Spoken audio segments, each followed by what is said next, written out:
ఓం నమ శివాయ. అందరికీ నమస్కారం అండి. మీ పిల్లలు బాగుండాలంటే రథసప్తమి రోజున తప్పకుండా ఇలా చేయాల్సిందే. ఈ నెల 25వ తేదీన రథసప్తమి వచ్చింది. అందులోనూ ఆదివారం వచ్చింది. ఆ రోజు కనుక మీరు ఇలా మీ పిల్లలకి చేస్తే మీ పిల్లలకున్న ఆరోగ్య సమస్యలన్నీ కూడా పోయి చాలా ఆరోగ్యంగా అవుతారు. ఇది మాత్రం చాలా మిస్ అవ్వద్దండి ఎవ్వరూ కూడా.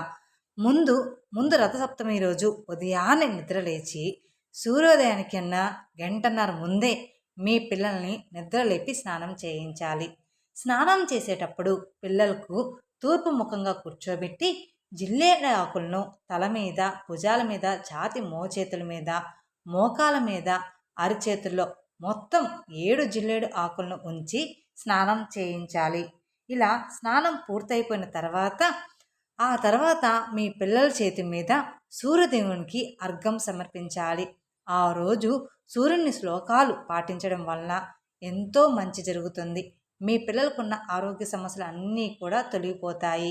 అలాగే మీ పిల్లల చేత సూర్యునికి అర్ఘ్యం సమర్పించడం వల్ల మీ పిల్లలకున్న వ్యాధులన్నీ కూడా తొలగిపోయి వాళ్ళు చాలా సంతోషంగా ఉంటారనమాట. అందుకని మగపిల్లలు ఉన్న వాళ్ళు ఖచ్చితంగా ఈ పరిహారాన్ని ఖచ్చితంగా పాటించాలన్నమాట. అలాగే సూర్యదేవుని ఆశీస్సులు దక్కడం వల్ల మనకున్న దోషాలన్నీ కూడా తొలగిపోయి జీవితం అనేది ఆనందంగా సాఫీగా సాగిపోతుందన్నమాట.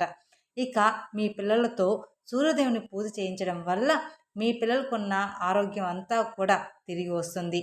దీర్ఘాయుషు, సిరి సంపదలు కలుగుతాయన్నమాట. జనవరి 25 రథసప్తమి కాబట్టి అది కూడా ఆదివారంతో కలిసి వచ్చింది. ప్రతి సంవత్సరం కూడా మాఘశుద్ధ సప్తమి నాడు మన హిందువులందరూ కూడా రథసప్తమిని జరుపుకుంటూ ఉంటారు. మన కంటికి కనిపించే ప్రత్యక్ష దైవం ఎవరైనా ఉన్నారు అంటే అందులో తొలి స్థానం మన సూర్య భగవానుడిదే. అందుకే ఆయనను ప్రత్యక్ష నారాయణుడు అని సంబోధిస్తారు, అంటే పిలుస్తారన్నమాట. హిందూ పురాణాల ప్రకారం, పంచాంగం ప్రకారం మాఘమాసంలో శుద్ధ సప్తమి నాడు 1000 కిరణాలు గల సూర్య భగవానుడు జన్మించాడని, ఆ రోజునే సూర్యుని పుట్టినరోజని, అందుకే ఆ రోజున రథసప్తమిగా మన భారతీయులందరూ కూడా పండగ చేసుకుంటారు. ఇక సకల జీవకోటి రాసులందరికీ కూడా వెలుగును ప్రసాదించే సూర్యుడు రథాన్ని ఎక్కి తన దిశ నిర్దేశాన్ని మార్చుకునే రోజు కూడా ఆ రోజే అని అందరూ కూడా నమ్ముతారు. ఇక రథసప్తమి రోజున బంగారం కానీ, వెండి కానీ, రాగి కానీ దానం చెయ్యాలి. కానీ ఈ రోజుల్లో మన బంగారం రేటు ఎంత ఉందో అందరూ చూస్తూనే ఉన్నారు. కానీ ఎలా దానం చేస్తారో మనకు తెలియదు. కానీ ఆ రోజున దానం చేస్తే చాలా మంచి జరుగుతుంది. ఇక రథసప్తమి రోజున ఎవరైనా కానీ ఉపవాసం ఉండి సూర్యవ్రతమును అంటే రథసప్తమి వ్రతం చేస్తే ఆ సూర్యభగవాను అనుగ్రహంతో ఆరోగ్యాలు, సకల సంపదలు చేకూరుతాయని మన పురాణాల్లో చెప్తూ ఉన్నాయి. ఇక ఈ సౌర్యమాన ప్రకారం ప్రతి సంవత్సరం మాఘమాసంలో శుద్ధ సప్తమి నాడు రథసప్తమిగా పరిగణిస్తారన్నమాట. సూర్యభగవానుడు జన్మించిన పుణ్యతిథి ఈరోజు కాబట్టి సూర్యభగవానుడు ఈ పుణ్యదినాన జన్మించడం వలన సూర్యదేవుని జయంతిగా పేర్కొంటారు. మాఘమాసంలో వచ్చే శుద్ధ సప్తమిని సూర్య సప్తమని, అచల సప్తమని, మహాసప్తమని, సప్తసప్తమని ఇలా అనేక రకాల పేర్లతో జరుపుకుంటూ ఉంటారన్నమాట. ఒక్కొక్క దేశంలో ఒక్కొక్క ఊరిలో ఒక్కోలాగా. ఇక పురాణాల ప్రకారం రథసప్తమి వ్రత విధానం చాలా ప్రాముఖ్యత కలిగి ఉంటుంది. ఒకసారి ఈ వ్రతం విధానాన్ని, వ్రత ఫలితాన్ని గురించి అడిగిన శ్రీకృష్ణుడు ఒకసారి ఇలా వివరించాడు. ధర్మరాజుకు శ్రీకృష్ణుడు ఈ విధంగా తెలిపాడనమాట. ఏమని అంటే, పూర్వకాలంలో కంబోజ దేశమున యశోధర్మరుడు అనే ఒక రాజు ఉండేవాడు. అతనికి ఒక కుమారుడు ఉండేవాడట. ఆ కుమారుడు ఎప్పుడూ కూడా వ్యాధుల బారిన పడేవాడు. తన కుమారునికి వ్యాధుల కారణం ఏమిటి అనేది తెలియక ఆ రాజు బ్రాహ్మణుని అడిగాడంట. అప్పుడు బ్రాహ్మణులు రాజుగారితో, రాజా, నీ కుమారుడు పూర్వజన్మలో పరమలోభి అయిన వ్యయసుడు రథసప్తమి మహోత్సవం వలన మీకు జన్మించాడనమాట. అంటే మీరు రథసప్తమి వ్రతం చేయడం వలన ఆయన మీకు జన్మించాడనమాట. లోభి అయినందువలన వ్యాధిగ్రస్తుడయ్యాడని చెప్పాడనమాట. దీనికి పరిహారం అడిగితే రాజుగారు అప్పుడు బ్రాహ్మణులు ఇలా చెప్పారు, ఏ వ్రతం ఫలితంగా ఇతడు మీకు కలిగాడో అదే రథసప్తమి వ్రతంను చేస్తే పాపలను నశించి చక్రవర్తి అవుతాడని ఋషులు బ్రాహ్మణులు చెప్పారన్నమాట. అలా చెప్పగానే రాజు అలాగే చేశాడు. దీంతో ఆ రాజుకు తగిలిన శాపాలు అన్నీ కూడా తొలగిపోతాయన్నమాట. ఇలా శ్రీకృష్ణుడు పరమాత్ముడికి తెలిపాడనమాట. ఇక రథసప్తమి రోజు అరుణోదయ కాలంలో ఆకాశంలో నక్షత్రాల కూటమి రథ ఆకారంలో ఉంటుందట. ఇలా రథ ఆకారంలో నక్షత్రాలు ఉండే సప్తమనే రథసప్తమని చెప్తారు.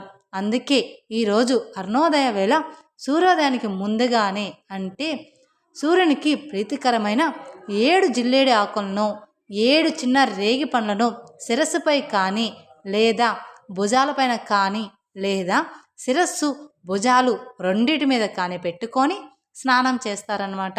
ఇలా స్నానం చేయడం వలన ఆరోగ్యాలు సిద్ధిస్తాయని, 7 జన్మల పాపాలు తొలగిపోతాయని అందరూ కూడా మన పుణ్యాల్లో చెప్తూ ఉన్నారు, ఋషులు చెప్తూ ఉన్నారు. ఇక ఈ రథసప్తమి రోజు ఎవరైతే ఇలా జిల్లేడి ఆకులతో రేగి పండ్లతో స్నానం చేస్తారో వారికి 7 జన్మల పాపాలు తొలగిపోయి, అంతేకాదు మానవుడు తన జీవితంలో 7 రకాలైన పాపాలు చేస్తాడనమాట. ఆ పాపాలు కూడా ఈ రథసప్తమి రోజున చేసే స్నానంలో తొలగిపోతాయట. ఇంతకీ ఆ పాపాలు ఏమిటి అంటే, ఈ జన్మలో చేసిన పాపాలు జన్మ జన్మంతరాలు చేసిన పాపాలు, తెలిసి చేసిన పాపాలు, తెలియక చేసిన పాపాలు, మనసుతో చేసిన పాపాలు, వాక్యతో చేసిన పాపాలు, శరీరంతో చేసిన పాపాలు, ఇలాగా 7 రకాల పాపాలు అనేది రథసప్తమి స్థానంలో హరించుకుపోతాయంట. అసలు జిల్లేడి ఆకులను రేగి పండ్లను తలపై భుజాలపై పెట్టుకొని ఎందుకు స్నానం చేయాలో కూడా చాలామందికి తెలియదు. రేగిపళ్ళు సూర్యకిరణాల్లోని జ్ఞానశక్తిని నిలువ ఉంచుతాయి. కాబట్టి ఈ ఆకులను శిరస్సుపై భుజాలపై పెట్టుకొని స్నానం చేయడం వలన వీటిలో ఉన్న విద్యుత్ శక్తి నీళ్ళలోని కలిసి శరీరంపై ఆరోగ్యంపై ప్రభావం చూపించి మంచి ఫలితాలు ఇస్తాయన్నమాట. ఈ సృష్టిలో సూర్యుడిని శక్తిని తమలో దాచుకునే శక్తి 2 వృక్షాలకు మాత్రమే ఉంది. అందులో మొదటిది జిల్లేడి చెట్టు, రెండవది రేగి చెట్టు. అందువలన రథసప్తమి రోజున ఈ రెండిటిని తల మీద భుజం మీద పెట్టి మొదటి 3 చెంబులు నీటిని ఆ జిల్లేడి ఆకు రేగిపళ్ళ మీద పోసి స్నానం చేసుకుంటే సూర్యుడిలోని అత్యంత శక్తి మన శరీరంలోకి ప్రవేశించి అనేక వ్యాధులు పాపాలు పోయేలాగా చేస్తుందని మన పురాణాల్లో చెప్తూ ఉన్నాయి.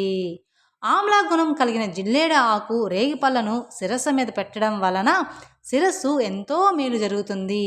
జిల్లేడు ఆకులోని రసాయనం జుట్టును గట్టిపరుస్తుందన్నమాట. అలాగే మెదడును కూడా చల్లపరుస్తుంది.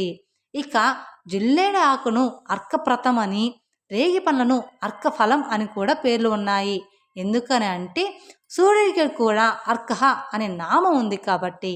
అందువలన జిల్లేడి ఆకులు రేగిపళ్ళు అంటే సూర్యుడికి ఎంతో ఇష్టం అన్నమాట. ఇక 7 రకాలుగా 7 జిల్లేడి ఆకులు సూర్యుడికి ప్రధానంగా ఉన్న 7 రకాలుగా మాత్రమే కాక 7 జన్మల్లో చేసిన పాపాలను కూడా 7 రకాలైన వ్యాధుల్ని కూడా నశింపచేస్తాయన్నమాట ఈ జిల్లేడి ఆకులు. అలాగే ఈ ఆకులను నెత్తి మీద పెట్టుకొని స్నానం చేయడం వల్ల ఈ ఆకుల్లోని నిలువ చేయబడిన శక్తి శిరోభాగంలోనికి సహస్రాన్ని ఉద్దీపనం చేసి అక్కడ నాడులను ఉత్తేజపరుస్తుందన్నమాట.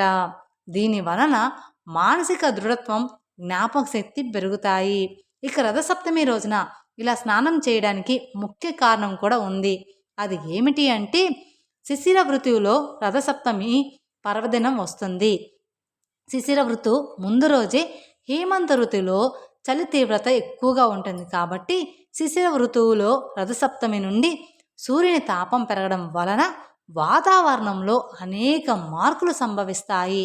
అందువలన వాతావరణంలో వచ్చే మార్పులను మన శరీరం తట్టుకోవడానికి జిల్లేడు ఆకుల స్నానం చేయడం చాలా మంచిది. ఈ విధంగా చేయడం వలన జిల్లేడు ఆకులో ఉండే ఔషధ గుణాలు మన శరీరాన్ని తాకి ఎటువంటి చర్మ వ్యాధులు, అనారోగ్యాలు రాకుండా కాపాడుతుందని మన పూర్వీకులు చెప్పారన్నమాట. ఇదే విషయాన్ని మన ఆధునిక శాస్త్రాలు కూడా నిర్ధారణ చేశాయి. ఇక రథసప్తమి రోజు ఉదయం అరుణోదయ వేళ ఇప్పుడు మనం చెప్పుకున్న విధంగా 7 జిల్లేడు ఆకులు 7 రేగిపండ్లను శిరస్సు మీద భుజాల మీద పెట్టుకొని స్నానం చేయండి. కుదరని వాళ్ళు కేవలం శిరస్సు మీద పెట్టుకొని స్నానం చేస్తే చాలు, మీకు మంచి ఫలితం అనేది ఖచ్చితంగా కలుగుతుంది. ఇక 7 ఆకులు, 7 పండ్లు దొరకని వారు కనీసం ఒక జిల్లేడు ఆకు, ఒక రేగి పండు అయినా సరే శిరస్సు మీద పెట్టుకొని స్నానం చేయండి. అలా స్నానం చేసేటప్పుడు యథా జన్మ కృతం పాపం మయా జన్మస్సు జన్మస్సు తన్మే రోగం చ శోకం చ మకారి హంతు సప్తమి అనే శ్లోకాన్ని చదవాలన్నమాట. మళ్ళీ అలాగా చదివితే 7 జన్మల్లోని రోగాలు శోకాలు తొలగిపోతాయి. ఇక ఎంతో శక్తివంతమైన పవిత్రమైన రథసప్తమి రోజున రావి ఆకులను గుమ్మానికి తోరణంలాగా కట్టుకోవాలి. ఈరోజు రావి చెట్టు దగ్గరకు వెళ్ళి 11 లేదా 21 రావి ఆకులను తెచ్చుకొని మీరు మీ గుమ్మానికి కట్టుకోవాలి. అలాగే ఈ ఆకుల్ని తోరణంగా చేసి ఇంటి గుమ్మానికి కట్టుకుంటే ఇంట్లో వారికి సకల శుభాలు కలిగేలాగా ఆ సూర్య భగవానుడు దీవిస్తాడు. పూర్వం ఈరోజు అందరూ రావి ఆకుల తోరణం కట్టుకునేవారు.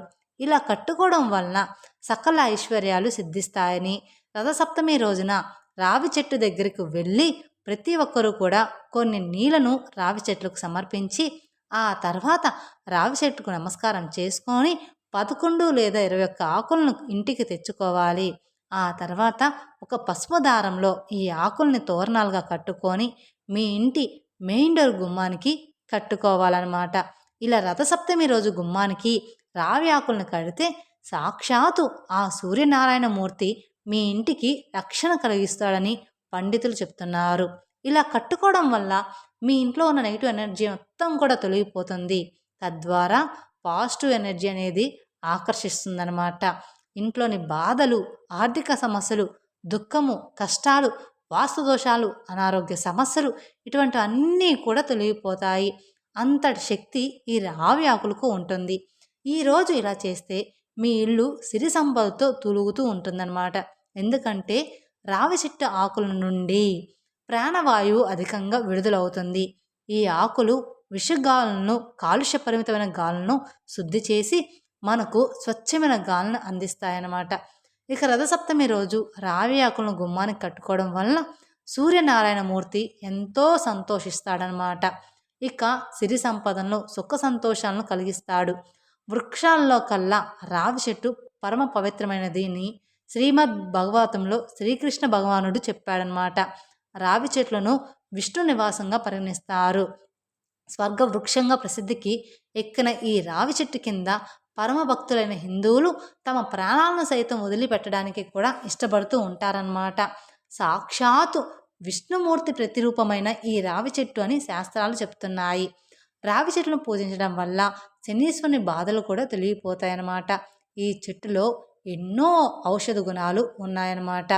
రావి చెట్టు యొక్క బెరడు ఆకులు ఎన్నో వ్యాధుల నివారణకు ఉపయోగపడతాయని ఆయుర్వేద నిపుణులు చెప్తున్నారు. రావి చెట్టును పూజించడం హిందూ మతంలో చాలా ముఖ్యమైన ఆచారం. దాదాపుగా ప్రతి దేవాలయంలోనూ కూడా రావి చెట్టుని మీరు ఖచ్చితంగా చూసే ఉంటారు. రావి చెట్టును భగవత్ స్వరూపంగా హిందువులు భావిస్తారు. కాబట్టి అందరూ కూడా రథసప్తమి రోజున ఈ రావి ఆకులను మీ ఇంటి గుమ్మానికి కట్టుకోవాలి. తద్వారా మీరు మంచి శుభ ఫలితాలనైతే పొంది సంతోషంగా హాయిగా జీవిస్తారన్నమాట. తెలుసుకున్నారు కదండి. సమానమైన అంటే రథసప్తమి రోజున సూర్యగ్రహణంతో సమానమైన రోజు కాబట్టి ఇంటి గుమ్మానికి ఈ ఆకు మాత్రం ఖచ్చితంగా మర్చిపోకుండా కట్టండి. మీకు ధనయోగం అనేది కలుగుతుందన్నమాట. ఈ వీడియో కనుక మీకు నచ్చినట్లయితే మరికొందరికి షేర్ చేయండి. అలాగే మొదటిసారి మీరు మా ఛానల్ చూస్తున్నట్లయితే మా ఛానల్ సబ్స్క్రైబ్ చేసుకొని నన్ను సపోర్ట్ చేయండి. Thank you for watching my video. ఓం నమః శివాయ.